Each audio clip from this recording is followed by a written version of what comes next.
Efésios 5, 26. E as pessoas que guardam, fazem anotações e textos que possam anotar. Agora lembrem-se, e se estiver sendo gravado, não sei,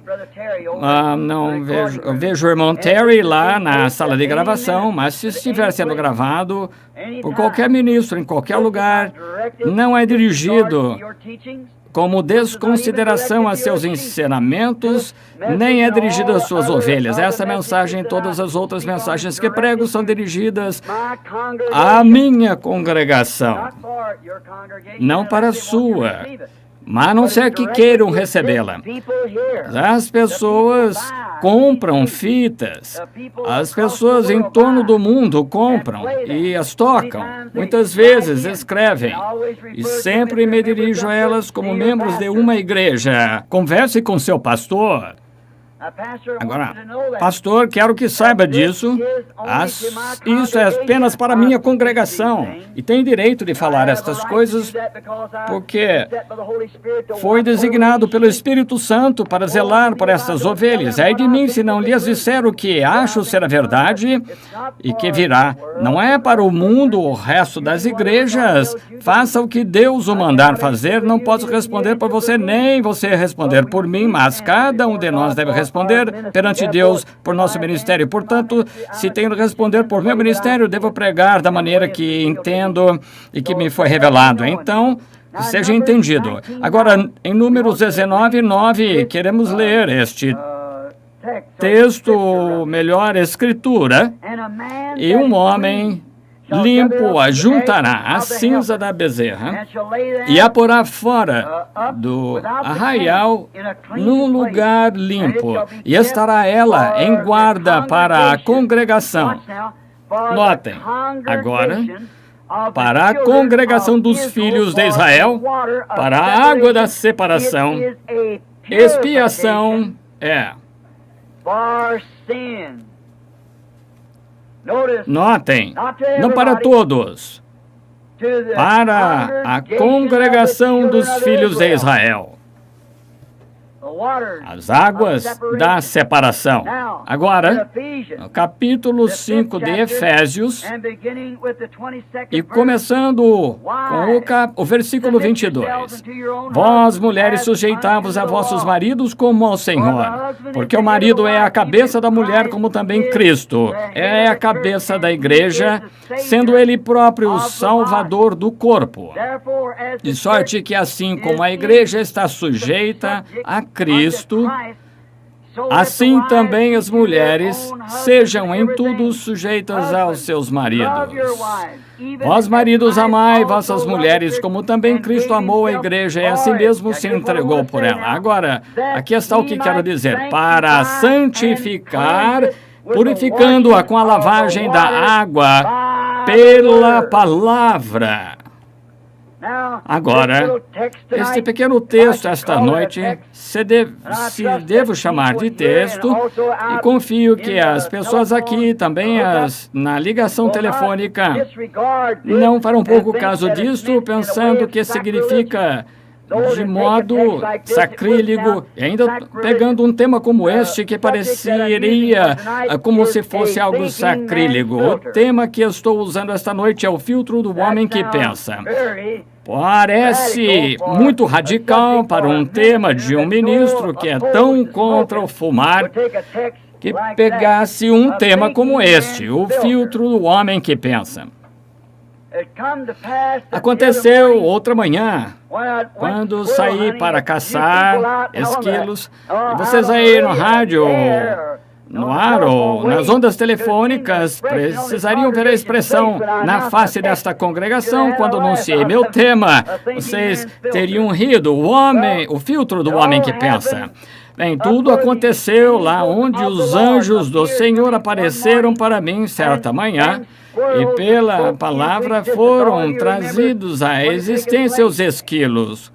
E também, lá no topo da colina onde eu estava de pé, exatamente antes de pregar às 7 horas à igreja, indo caçar certa manhã antes da luz do dia, lá em pé, e pensei que o sol estivesse aparecendo mais ou menos às 4 da manhã, vi uma luz em comum, virei, lá estavam os 7 castiçais de ouro, lá no topo da montanha, com um arco-íris subindo, como em um tubo, alimentando assim para fora, e logo depois disso o Senhor Jesus apareceu para nós. E logo então ouvi uma voz que dizia: o Jeová do Velho Testamento é Jesus do Novo. E lá estava ele, depois de um tempo, revelando aqueles 7 castiçais de ouro. Então notem, quantos se lembram desse tema? Escrevi atrás de uma caixa de cartuchos que eu tinha em meu bolso: Jeová do Antigo Testamento é Jesus do Novo. Deus do céu sabe que é verdade. Quando atravessei aquele lugar onde ele apareceu para mim, um pouco depois sobre os esquilos, então, quando chamei meu bom amigo Jack Moore, poucos meses depois, para perguntar, comecei a perguntar sobre as 7 eras da igreja, Apocalipse 1, e ele estava de pé, todo de branco, seu cabelo branco como lã. Como poderia ser ele, ainda com 33 anos, e todo de branco? Irmão Moore, muito bom, culto e cavalheiro cristão, estudado, um dos melhores que conheço, e disse, irmão Branham, isso foi Jesus perante sua posição de glória. Esta é a maneira que ele aparece agora, mas isso não bateu bem para mim. Continuei orando até que um dia, antes de começar as 7 horas da igreja, não consegui o primeiro capítulo muito bem. Como poderia um homem de 33 anos ressuscitar no mesmo corpo? Os apóstolos o conheceram ser, e como ele poderia estar, talvez, com 80 ou 90 anos, com uma grande barba branca na face, branca como a neve. Li no livro de Daniel que ele veio dos anciãos dos dias, o qual os cabelos eram brancos como a lã. Vi aquele ancião de dias, e ele era o ancião de dias, o mesmo ontem, hoje e eternamente. Vi aquele símbolo, porque branco lá. Então o Espírito Santo parecia me falar sobre um quadro que vi certa vez de um ancião, um juiz.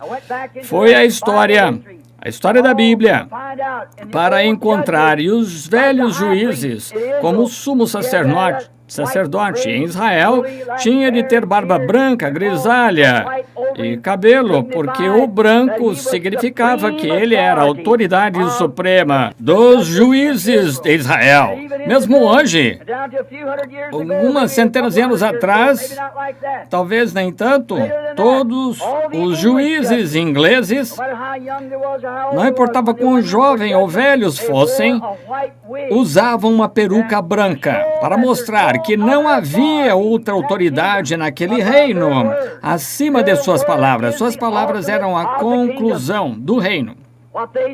O que diziam estava resolvido.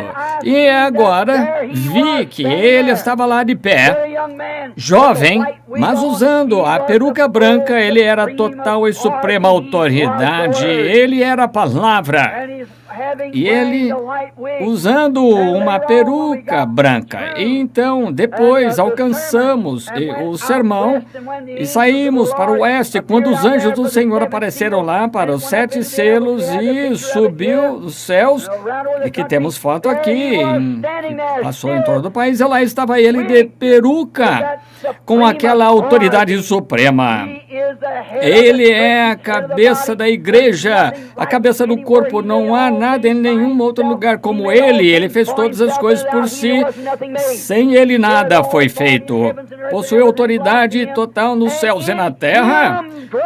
E tudo pertence a ele. Nele habita corporalmente a plenitude da divindade. E o Verbo era Deus e se fez carne entre nós. Ele era aquele que revelou todo o segredo de todo o plano da salvação para todos os profetas e magos, ele falava, só ele era a suprema autoridade com aquela peruca. Agora, outro dia de manhã, parei na colina, parecia que havia esquilos ali, e comecei a ir devagar, e de repente tinha um arbusto, né, algo se movendo, e um forte homem com uma arma de 2 canos saiu por ali, como que assustado, e parecia que ele queria